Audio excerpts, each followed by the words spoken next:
Number 1, যদি বারবার মুখে ঘা হয় তাহলে প্রতিদিন ভেজানো ছোলা খাও।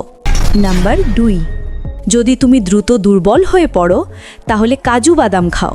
নাম্বার 3, যদি মুখমণ্ডল নিষ্প্রভ বা ক্লান্ত দেখায় তাহলে প্রতিদিন ভেজানো কিশমিশ খাও। নাম্বার 4, যদি তোমার হৃদস্পন্দন অনিয়মিত বা দ্রুত হয় তাহলে পেস্তা বাদাম খাও। নাম্বার 5, যদি হাড় দুর্বল লাগে তাহলে প্রতিদিন মাখানা বা ফক্স নাটস খাও। নাম্বার 6, যদি চিন্তা বা মানসিক চাপ বেশি থাকে তাহলে ভেজানো বাদাম খাও।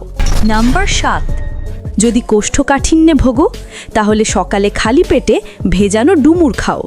নাম্বার 8, যদি রক্তে আয়রনের পরিমাণ কমে যায় তাহলে খেজুর ও দুধ একসাথে খাও। নাম্বার 9, যদি থাইরয়েডের সমস্যা থাকে তাহলে নিয়মিত আখরোট খাও। নাম্বার 10, যদি তোমার শরীরে ভিটামিন এর ঘাটতি থাকে তাহলে প্রতিদিন গাজর খাও।